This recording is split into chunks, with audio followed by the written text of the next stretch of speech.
Good morning, everybody, and welcome to the session for women in mining.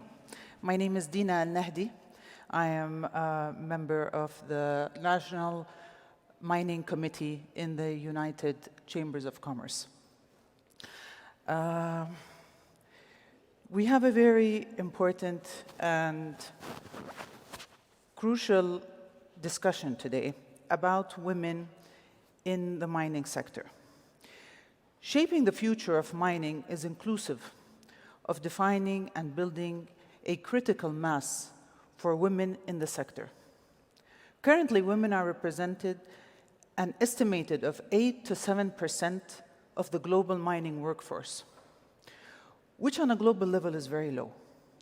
In our session, we strive to shed light on promoting the employment, retention, and advancement of women in the mining sector, as well as innovation and diversity of opportunities for women in the sector. Rebranding the mining sector to create awareness and better knowledge of the sector also, in general, is crucial for community understanding and engagement.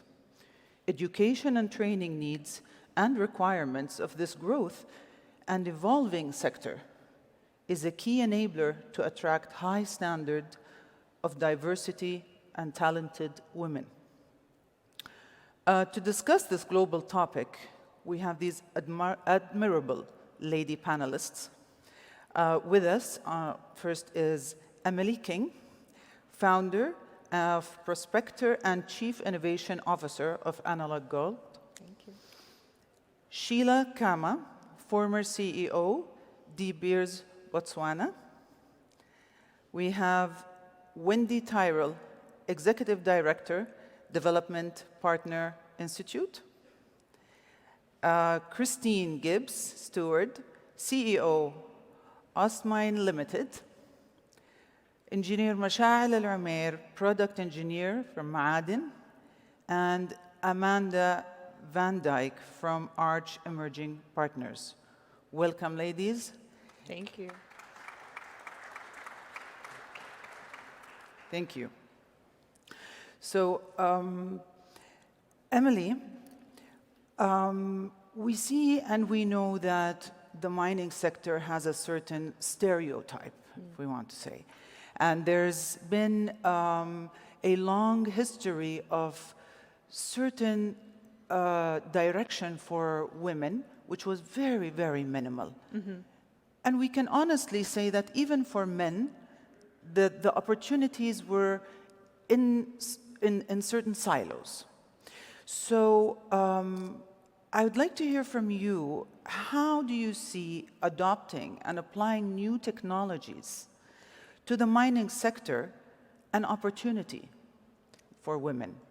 Yeah, I think it's huge for women in particular, but also the youth, the young workforce of today in general, in two ways. The integration of technology into the operational side of mining can allow people to join the mining industry in a way that is perhaps more attractive from a job perspective. A lot of people think mining and they still have the picture of the West Virginia coal miner with dirt all over their face, headed underground with a pickaxe, right? Exactly. And in reality, our industry is so much more high-tech these days that you can be working in a command center in Australia for a completely remote autonomous mine. And there are lots of other ways that technology is integrated in with geospatial data, with artificial intelligence, with chemistry and physics that can really be more appealing these days, I think, to generally women and young men who are looking for work-life balance and a different type of environment. And I also think that the way the industry is leaning towards using more cutting-edge technology on the exploration side, on the finance and investing side, will try to pull people in who maybe went into investment banking first, and now they're taking a look at mining finance, or chemistry, now looking at geochemistry, right? And the more we can integrate technology into all the different ways that the sector works, I think the more attractive we'll be to young people in general and women specifically. Amazing. So basically, we're saying that the fourth industrial revolution has opened unlimited opportunities and takes innovation into another direction with thinking of all kinds of different opportunities or education levels into engraving it into the mining sector. Absolutely. We all, working in the sector already, understand how much mining is integrated into our everyday life, but I think more and more the industry is starting to integrate other industries and sectors into our own business, and that will only make us stronger. Wonderful. Thank you for that. Sheila, we'd like to hear from you on a global perspective. How do you see women and the opportunities for them in the mineral sector? Thank you very much. I think that it's important to provide some kind of context. So apparently at 2021, 49.6% of the entire population of the world comprises of women. If you think about the productive side of mining, that speaks fundamentally to the single most important resource, which is the human resource. If we sterilize 50% of the world's human resource, it's impossible we can achieve the goals that we aspire for in mining. And so the statistics speak for themselves. On the output side, which is to say the consumption, apparently women account, the purchasing power of women accounts for about between 35 and 43 trillion American dollars. And so if we don't engage women in the workplace, we potentially undermine the potential to consume the very goods that we want to produce in the mining sector. So I think if we just look at that alone, that speaks to the importance of including women. But if I think about how we do that, I would be deluding myself to think I have the solution. But I have a sense of some potential areas of consideration. The first is that there is a time and place, there is a cultural context, there is a historic context. I think the region ought to look at its own cultural and historic context and say, where are we today? And given what we want to achieve and given what we know about our cultures, our values, what is the best way to harness our women's energy, both in the productive and the purchasing space? The baby boomers in the United States have their own context. The suffragettes in the United Kingdom have their own context. The question is, what is the context of the women in the region? And I think if we address that, then not only do we move forward with women, but we do so in a way that is constructive and not disruptive to the historic and the cultural context, which I think is so important. But I also want to tag on to Emily's point. The fourth industrial revolution and all things internet have given the world an opportunity to harness women's human resource power without disrupting their responsibility in society as mothers and people who nurture and look after others at home. This is a great opportunity for us to think, how can we use remote technology, digital technology, to enable women to work without having to make a choice between whether they contribute to mining or leave children unattended to? I think this is an important opportunity that is worth considering. And I think if we do so, we will be able to make sure that it isn't, the burden is not placed on women to choose, but that the burden is placed on society. The problem, what happens to women, is not a women's problem, it's a society's issue, and it is one that we should tackle collectively. Thank you. Amazing. Thank you very much. You covered a lot of very important issues, and I think that what you mentioned, one of the points that you actually mentioned, maybe I will ask Wendy to elaborate more on that very important part of inclusivity of women by education. You know, you're all about bridging the gaps. And when bridging the gaps, we do see that there is a new era of needs and requirements in the mining and mineral sector. So the education is not yet up to that direction.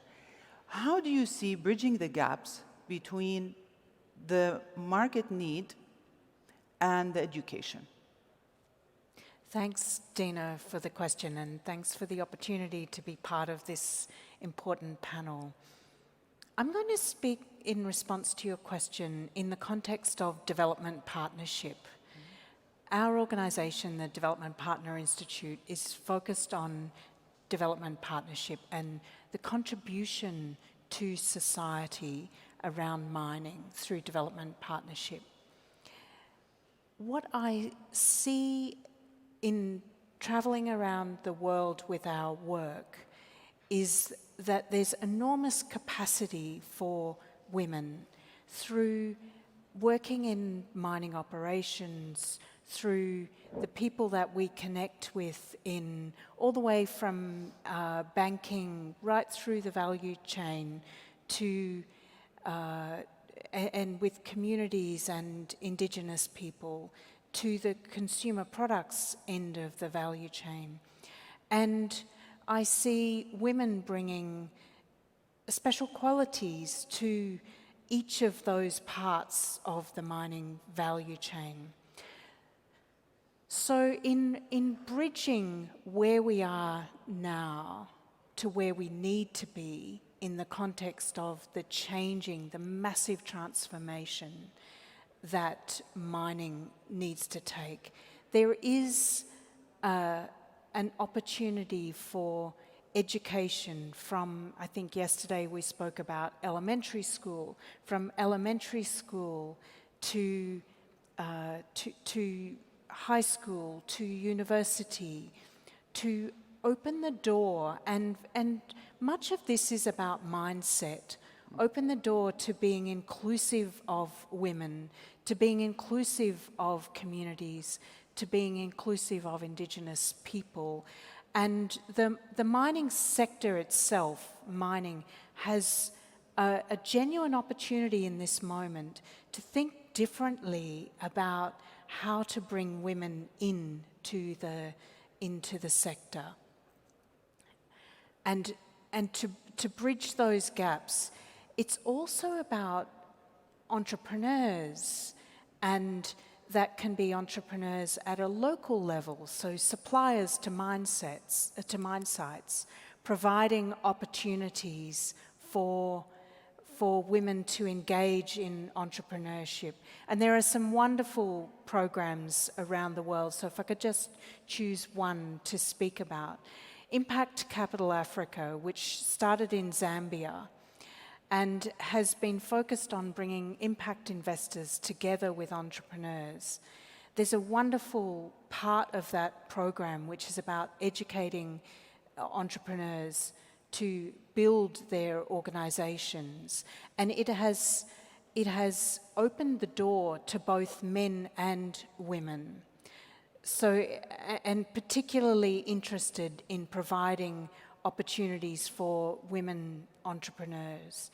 I think the last thing I would say in response to your question is that this opportunity for education must go all the way through to board level, senior executives and Yes. board level. And there are fantastic opportunities to broaden the space for women through education and mentorship and sponsorship of women as well.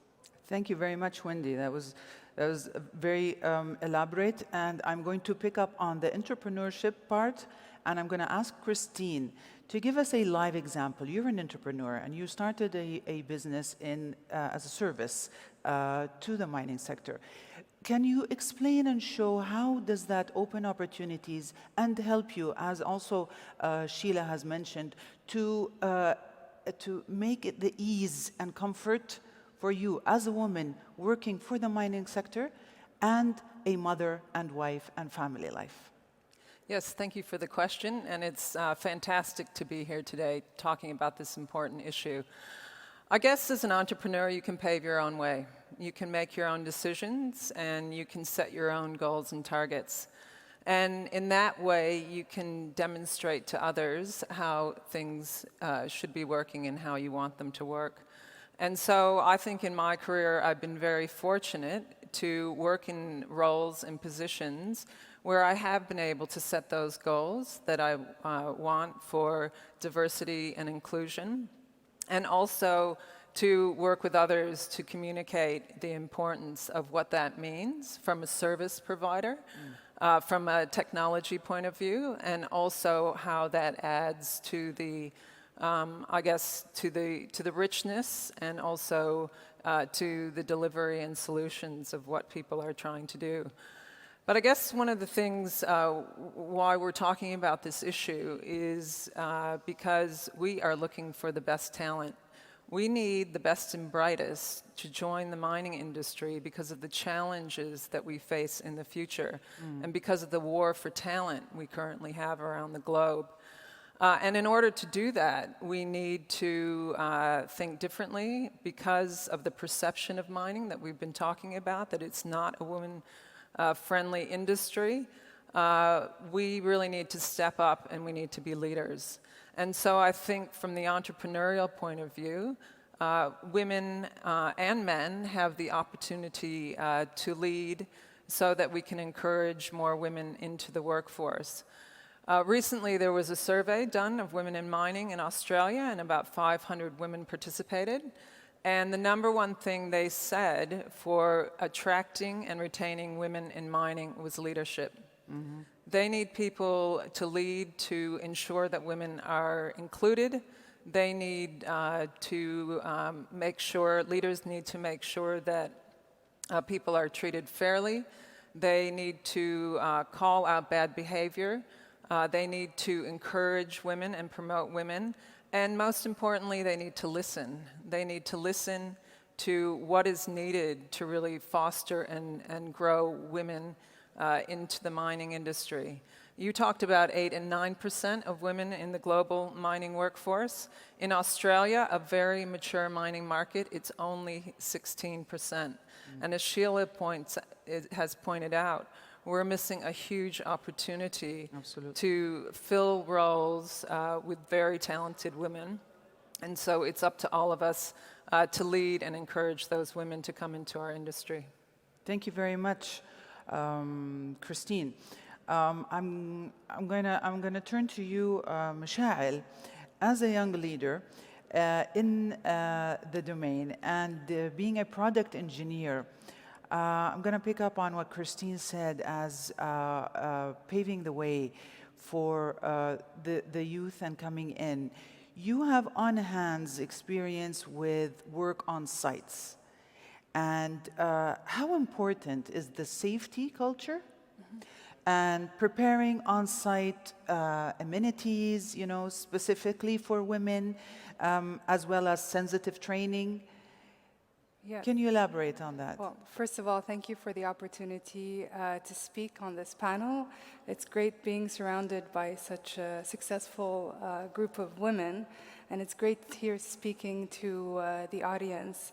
Definitely, well, I'm a metallurgist, so it's a type of product. In the end, we produce the metal. And part of my job is to be on site. And you know, when you're in a male-dominated field or you're in a minority of any kind, sometimes you have these unclear signs of exclusivity. Maybe they're not intentional, but you know, the PPEs are provided for the men on site. So when you come in of different size, it's kind of hard to find something that's safe. So, and PPE is protective personal equipment. So we need to be safe on site. We need to have our safety steel toe boots and our hard hats and obviously the clothing itself.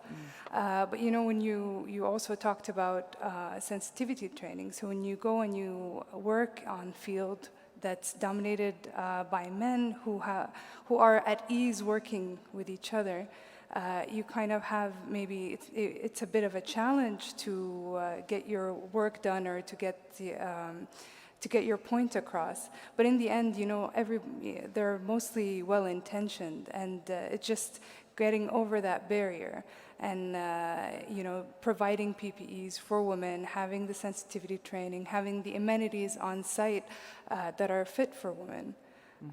So it's, you know, being in Saudi, which is now starting having women in the mining, it's not a question of if. I mean, it's definitely a question of just when and how much, and we are definitely starting this. So, you know, I believe us being of this land, we, both men and women, just want to be, you know, great stewards of the resource. So just facilitating how do we get our work done? How do we be the stewards of the resource there? And it is happening and it's changing. Thank you, Mashael. That directly has me look at the audience, and a shout out to all the men leaders in the mining and mineral sector to realize that attention to details is very important. And women leadership and having women on you know, C-levels and boards will add that value to the detail of all levels that are needed, you know? And it's a shout out and it's a request. And we know that our Vision 2030 here in the Kingdom is highly supporting women in the employment and in the, you know, in all different sectors.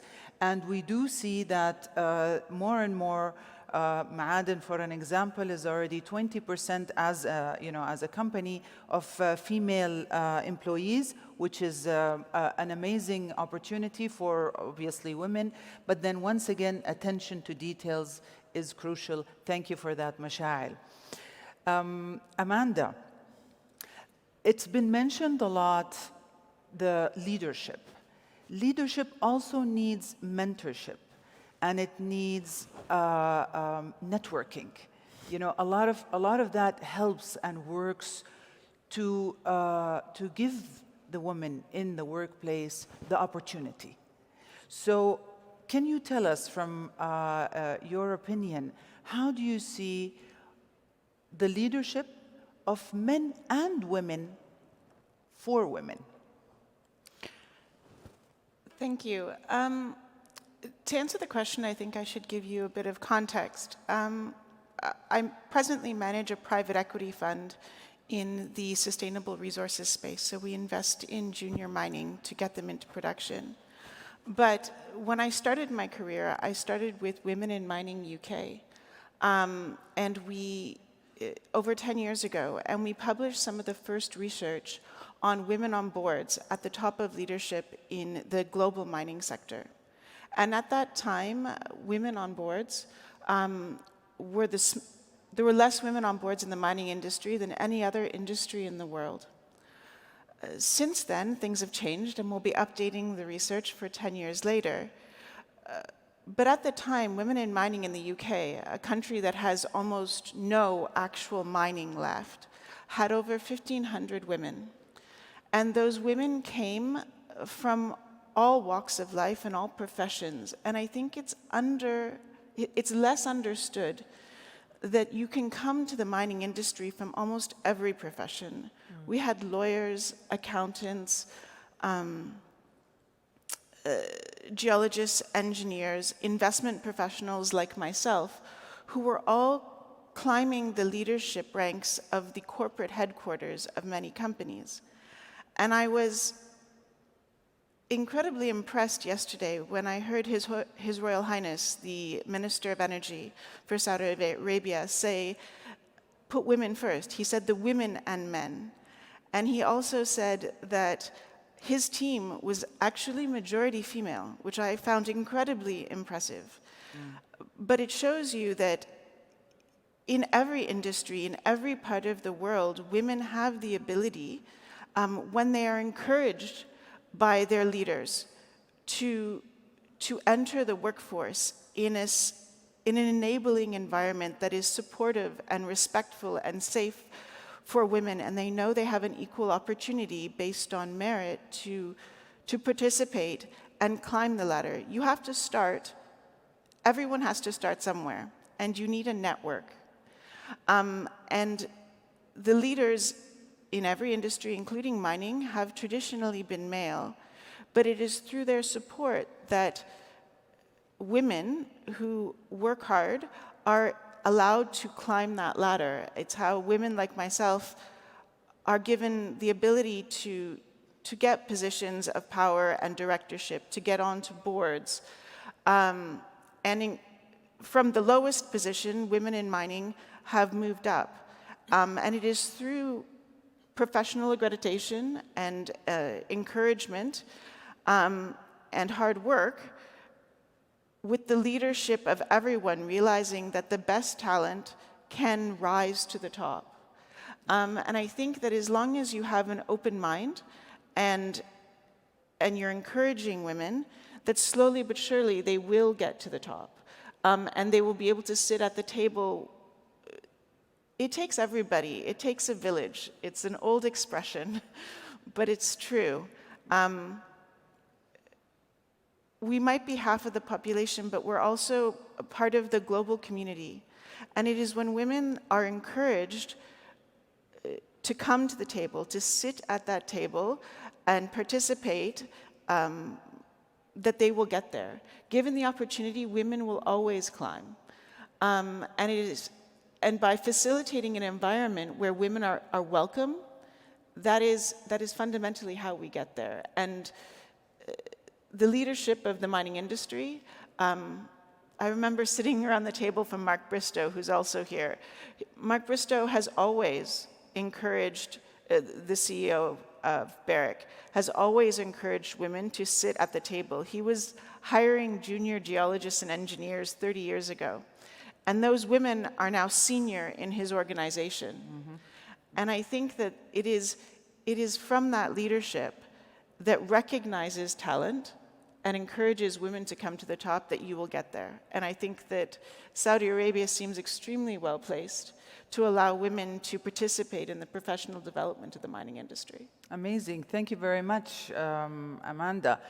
I think that we'd like to hear from, or actually just have a feel of the audience here, because I see all male. So listening to this panel, how do you see yourselves actually promoting and supporting women? How many would bring in a junior female into the meeting room? Can you raise your hands? It's a fair percent. Thank you for your honesty. Not everybody raised their hand, but I think that's exactly the point. There are different perspectives and different beliefs and different reasons why we've seen, you know, a percentage of gentlemen have raised their hands, and maybe 50% others did not. And I thank you for that honesty. But then maybe we should actually, you know, here use that opportunity to say, why don't we think that is the case, and how can we adjust this mindset? You know, as you fairly said, it's a mindset. So how can we adjust this mindset with the men first? Because at the end of the day, the community, whether it's a business or whether it's a social community, you know, it's men and women together. It's not men alone, it's not women alone. We need to work together. We need to make things happen together. Families happen with the men and women together. Raising children. Workforce, and it's the same thing. There are different skill sets, as you said. And how can we make this work together and actually convince the 50% of the gentlemen here if you allow to support? I think one of the... Go ahead, Emily. No, go ahead. No. Okay, Mashael has something just burning to say, so go ahead. It's just something that, you know, be aware of your unconscious bias. I mean, and it goes both ways. I mean, some of the men would say, I wouldn't, give this opportunity to a woman because I've never seen a woman do this. Whereas, I will give this opportunity to a man because I assume he can do it. But it also goes both ways. I, for example, might assume that my manager might not give me this position, so I won't ask for it. Right. And just both men and women being aware of their unconscious bias and challenging that.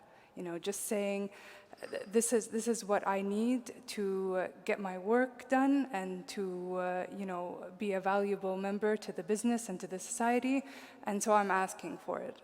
Amazing, thank you. So it's a two-way road, and self-awareness is very important.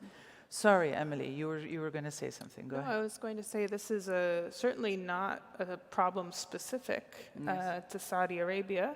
I'm the Vice President of Women in Mining USA, and when I'm talking to companies in the US or operating in the US about this specific problem, what I find is male executives or geologists, or they oftentimes are nervous and don't want to say the wrong thing or do the wrong thing. Oftentimes, that kind of exclusion can come about out of concern for not wanting to make young women in particular feel uncomfortable.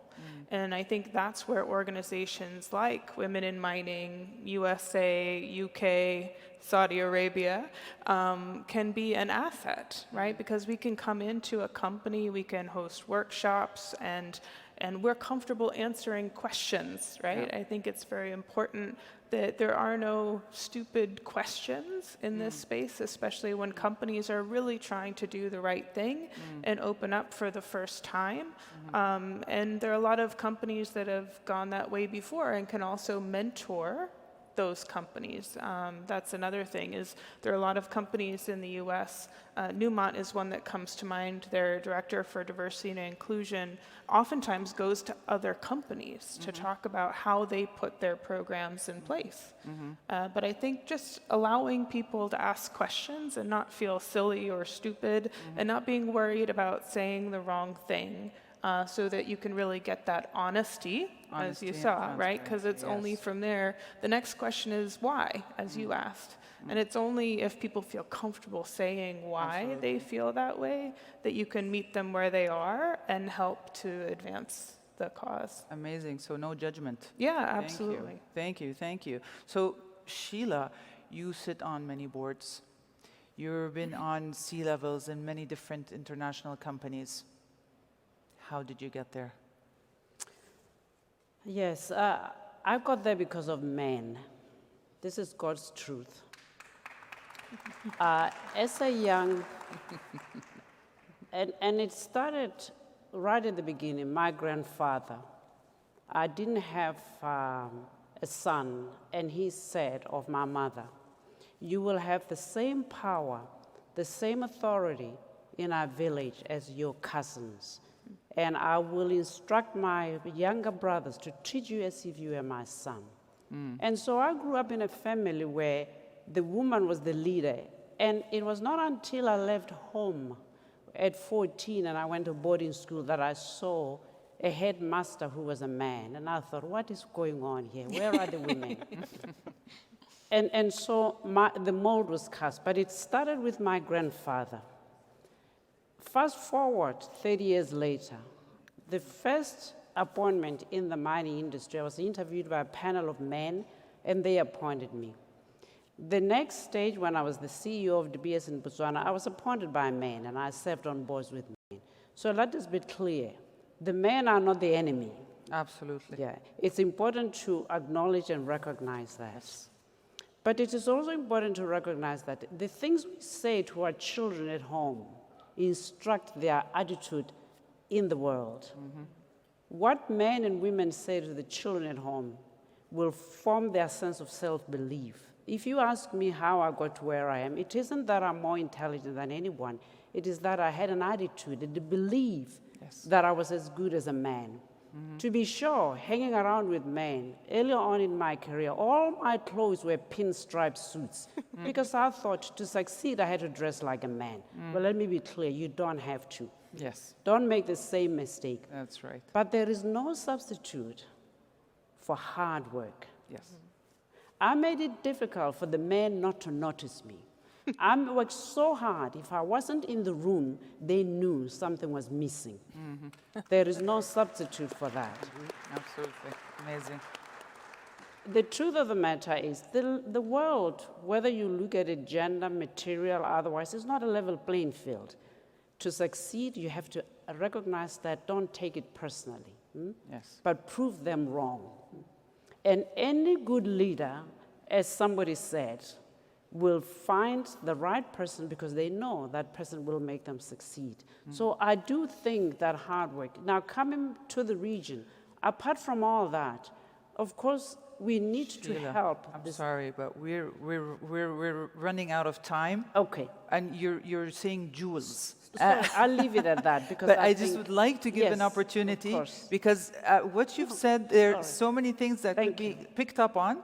So thank you, yes. and excuse me for that. Not at all. I know you have, I can see it in your eyes. So I'm not even going to ask you. Go ahead. I have a different personal experience to Sheila. So I grew up... Please keep it in 1 minute. I'll keep it succinct. I grew up on a cattle property and no one in my family had ever been to university.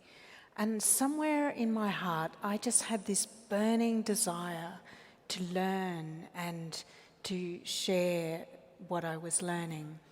And so I went to university, much to my parents' chagrin. They were not supportive at all. They couldn't picture me in that role as someone who was educated at university. I then went into mining kind of by accident, and it's the sponsors that saw something in me. Hard work was very much a part of it, but people who believed in me and who believed that I could do, that I could contribute. Yes. And those people have been vitally important to enable me to achieve the things that I have achieved and the contribution that I've made. So they haven't done it for me, but having that sponsorship is fundamental. So I would ask all the men in the room to consider what sponsorship you can offer to women, because as Sheila said earlier, around 50% of the population is women. We have much to contribute to mining and to the world stage and the transformation of mining. Yeah, you know, I would add to that passion. I think that people see passion, whether it's men or women, and that was my personal experience. I started 20 years ago as an entrepreneur, starting my own business in a domain that was a totally man-dominated domain. Until today, it still is. And the passion it made a huge difference. Because with passion, then you're working hard, you're proving yourself, etc. But you keep that going. So in half a minute, I'm sorry, the time is just getting shorter and shorter. But Christine, your last takeaway. Well, I guess my career and reflecting on what has been successful for women is making it easy for women to opt in and not opt out. So many women, because they have pressures on them, particularly from a child rearing point of view, just think it's too hard and opt out. And what I have found throughout my career is I've had a lot of men, because they have been men who've championed me through my career, have just made it really easy for me, have just enabled me to have a flexible working environment. So if my child was sick, I remember one time being at a board meeting and there was a knock on the door and it was my EA and she was saying, you know, your son has been taken to the doctor or whatever, and I had to leave. But that was okay with the people around the board table. Right. So make it easy for women to opt in, and then we can ensure that we have strong participation from women in mining. Amazing. Mashael. Well, I mean, like many of you, I also had, and I still have, mentors, both men and women, who are continuously sponsoring me and helping me. And so I'm going to extend this thanks to all of them, and they know who they are, and I hope to see more. I think, having Women in Mining USA and Women in Mining UK, I think it's about time to start Women in Mining Saudi Arabia. Absolutely. Yay! Yes, yes. And I am going to use your own takeaway to tell you and the audience that it's how you speak to yourself first of all. So it's your own personal attitude that comes first, and then that's what you're going to mirror from the rest of the people. Amanda. I echo the experiences of this panel in that at every part of my career, I was often the first woman to sit at the table. And in every part of that, it was a man who took the risk and said, I think you're talented, I think you're smart, and I'm going to invite you to this table to sit down. And I've been very privileged in my career to be sponsored and mentored by very many men who took that risk and what I would also say, that opportunity on me. And when I thanked them for that opportunity, they looked back at me and said, you're smart. You're very, very smart. You're smarter than a lot of your peers. And the risk was an opportunity for me. 50% of the workforce and the graduates in this country as well are women. And by taking that risk on women, you get to pick from the best of them.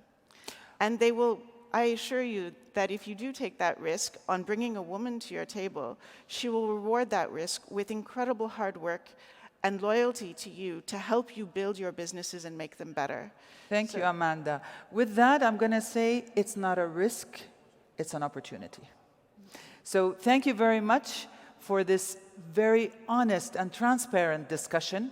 I thank you also, the audience, for participating and being supportive.